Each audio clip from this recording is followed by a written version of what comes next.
Love कुश का रामायण गान, सीता जी का पृथ्वी प्रवेश, श्री राम का माता को उपदेश।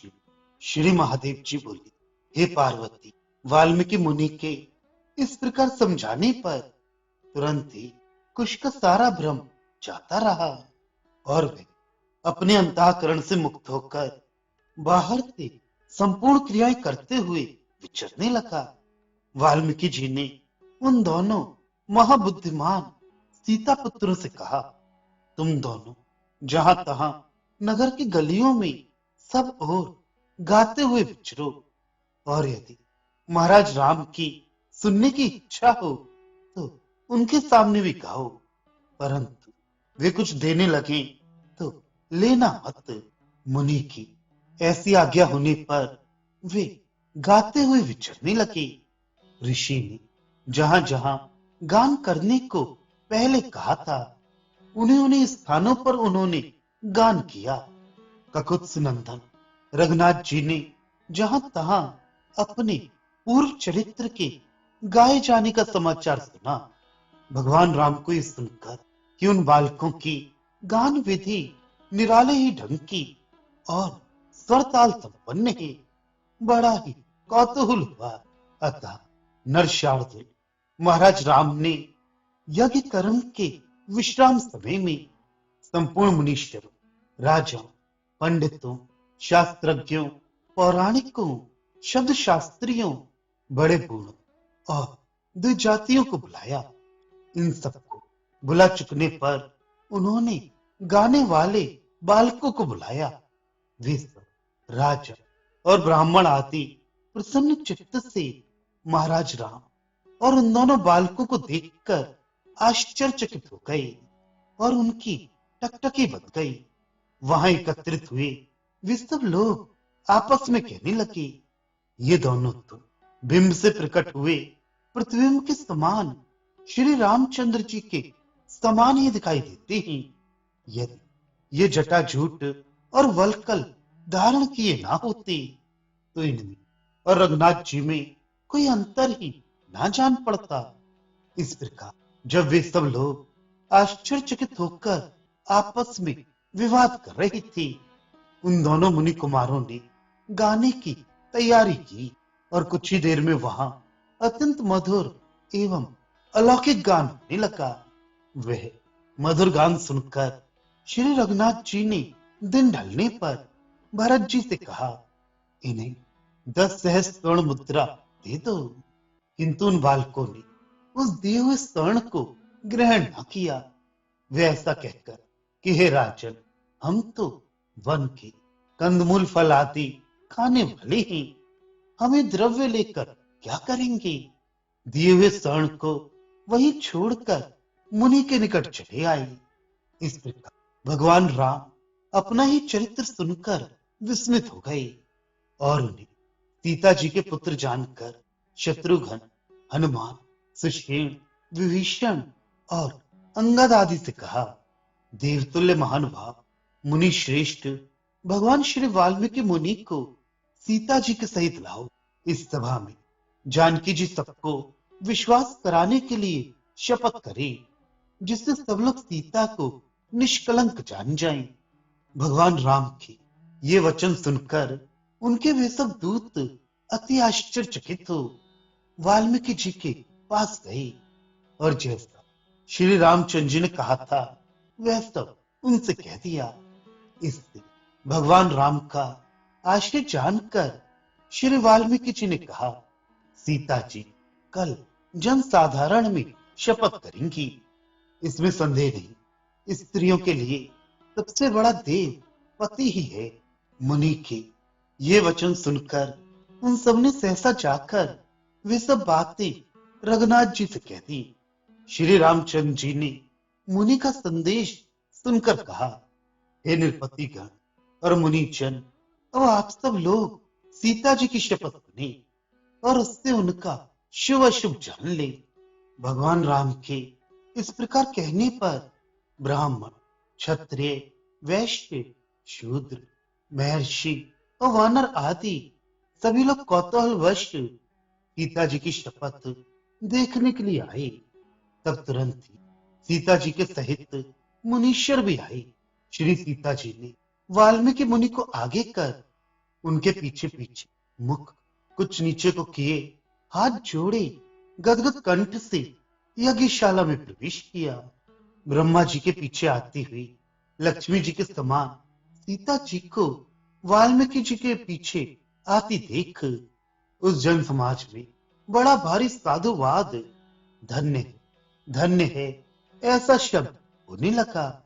सीता जी के सहित मुनिश्रेष्ठ वाल्मीकि ने उस जन समूह में घुसकर श्री रंगनाथ जी से कहा, हे दशरथ नंदन, पतिव्रता, धर्मपरायणा, निष्कलंका सीता को तुमने कुछ समय हुआ लोकावास से डरकर भयंकर वन में मेरे आश्रम के पास छोड़ दिया था। अब वह अपना विश्वास देना चाहती है, आप उसे आज्ञा दीजिए। ये दोनों कुश और लव सीता के एक साथ उत्पन्न हुए पुत्र ही। मैं सच कहता हूं, ये दोनों दुर्जय वीर आप ही की संतान हैं। हे राघव, मैं प्रजापति प्रचेता का 10वां पुत्र हूं। मैंने कभी मिथ्या भाषण किया हो ऐसा मुझे स्मरण नहीं है। वही मैं आपसे कहता हूं कि ये बालक आप ही के पुत्र हैं। मैंने अनेकों वर्षों तक खूब तपस्या की है। यदि इस मिथिलेश कुमारी में कोई दोष हो तो मुझे उस तपस्या का कोई फल न मिले। वाल्मीकि जी के इस प्रकार कहने पर श्री रघुनाथ जी बोले, हे महाप्राण, हे सुव्रत, आप जैसा कहते हैं बात ऐसी ही है।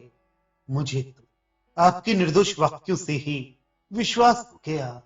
जानकी जी ने लंका में भी देवताओं के सामने बड़ी विकट परीक्षा दी थी, इसलिए मैंने उन्हें अपने घर में रख लिया था।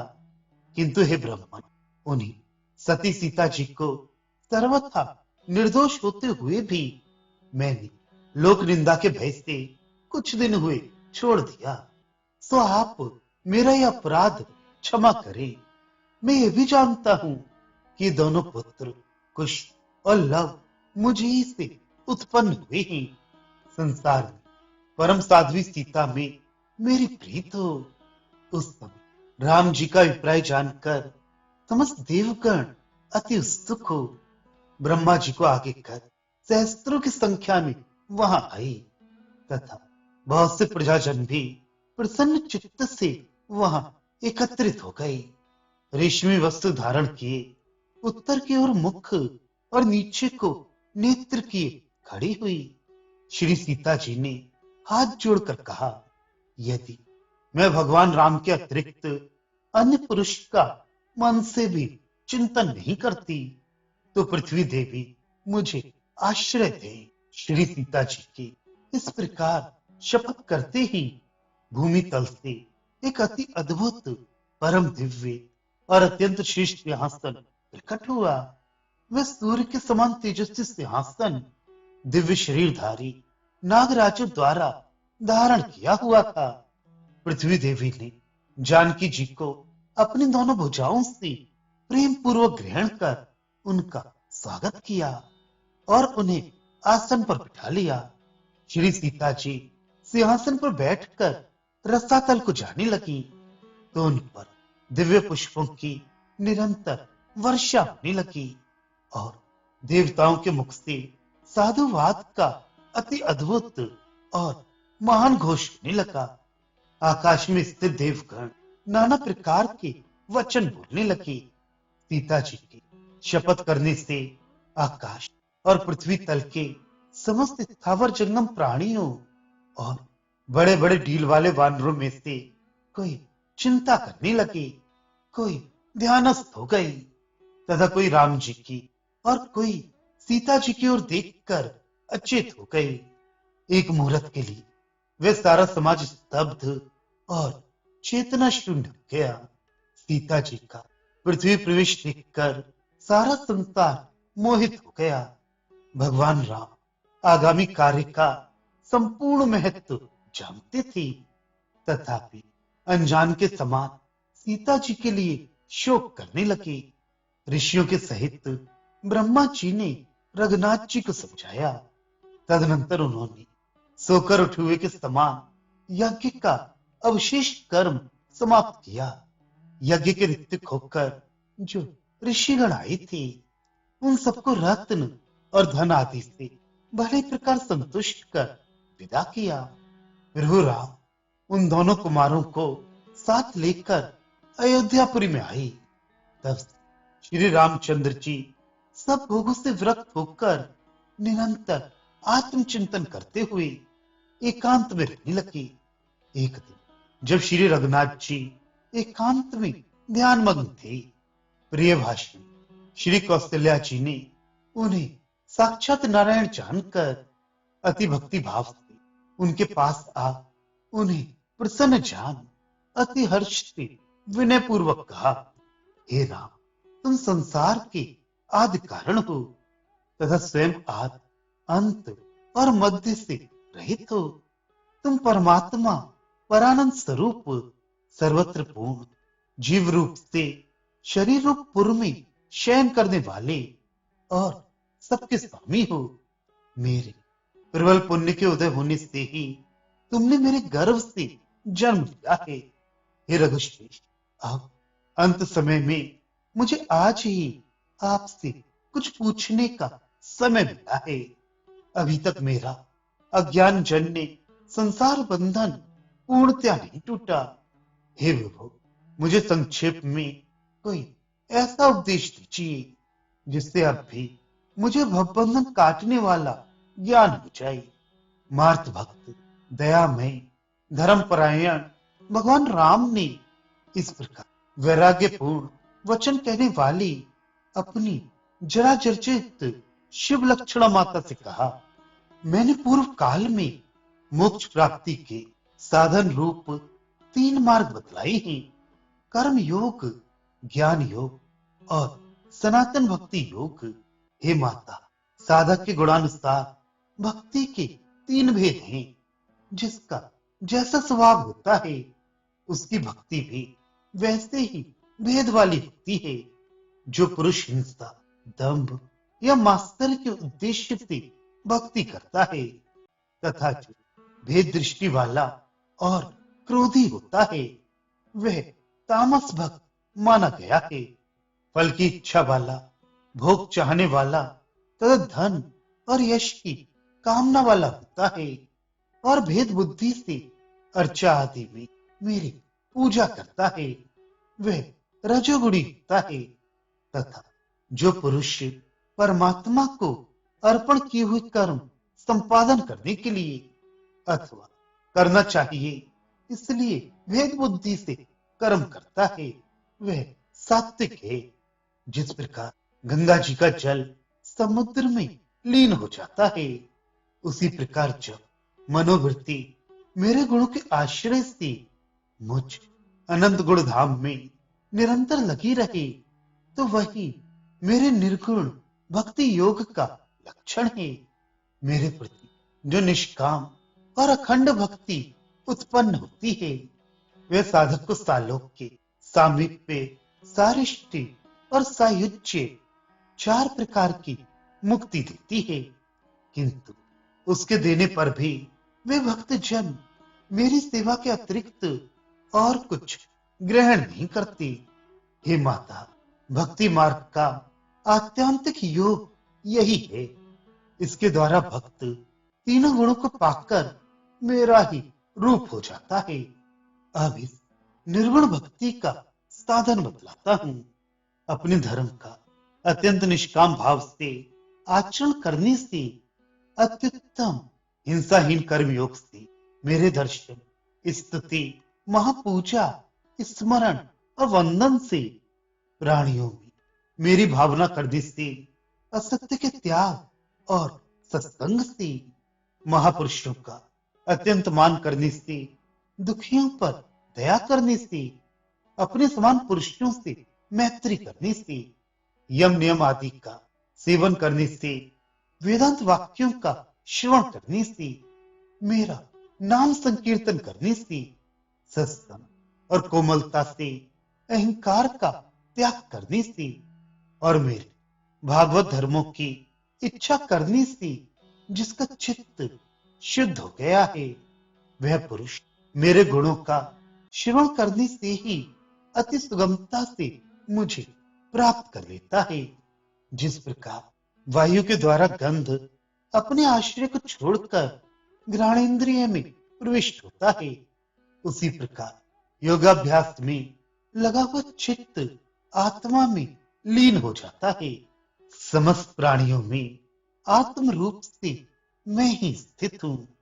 हे माता, उसे न जानकर मूल पुरुष केवल वाह्य भावना करता है, किंतु क्रिया से उत्पन्न हुए अनेक पदार्थों से भी मेरा संतोष नहीं होता। अन्य जीवों का तिरस्कार करने वाले प्राणियों से प्रतिमा में पूजित होकर भी मैं वास्तव में पूजित नहीं होता। मुझ परमात्म देव का अपने कर्मों द्वारा प्रतिमा आदि में तभी तक पूजन करना चाहिए जब तक कि समस्त प्राणियों में और अपने आप में मुझे स्थित न जाने। जो अपने आत्मा और परमात्मा में भेद बुद्धि करता है, उस भेददर्शी को मृत्यु अवश्य भय उत्पन्न करती है, इसमें संदेह नहीं। इसलिए अभेददर्शी भक्त समस्त परछिन्न प्राणियों में स्थित मुझ एकमात्र परमात्मा का ज्ञान, मान और मैत्री आदि से पूजन करे। इस प्रकार मुझ शुद्ध चेतन को ही जीव रूप से स्थित जानकर बुद्धिमान पुरुष अहर्निश सब प्राणियों को चित्त से ही प्रणाम करे। इसलिए जीव और ईश्वर का भेद कभी ना देखे। हे माता, मैंने तुमसे ये भक्ति योग और ज्ञान योग का वर्णन किया। इनमें से एक का भी अवलंबन करने से पुरुष आत्यंतिक शुभ प्राप्त कर लेता है। अतः हे माता, मुझे सब प्राणियों के अंतःकरण में स्थित जानते हुए अथवा पुत्र रूप से भक्ति योग के द्वारा नित्य प्रति स्मरण करते रहने से तुम शांति प्राप्त करो। भगवान राम के ये वचन सुनकर कौशल्या जी आनंद से भर गई और हृदय में निरंतर श्री रामचंद्र जी का ध्यान करती हुई संसार बंधन को काटकर तीनों प्रकार की गतियों को पार कर परम गति को प्राप्त हुई। कैकेयी ने भी रघुनाथ जी द्वारा पहले चित्रकूट पर्वत पर कहे हुए योग को हृदयंगम कर श्रद्धा और भक्ति भाव से शांति पूर्वक हृदय में रघुकुल तिलक भगवान राम का ध्यान करते हुए प्राण त्याग दिया। स्वर्गलोक में जाकर दशरथ जी के साथ सुशोभित हो आनंद पूर्वक रहने लगी। इसी प्रकार श्री लक्ष्मण जी की माता अत्यंत विमल बुद्धि वाली सुमित्रा ने भी अपने पति का सामीप्य प्राप्त किया।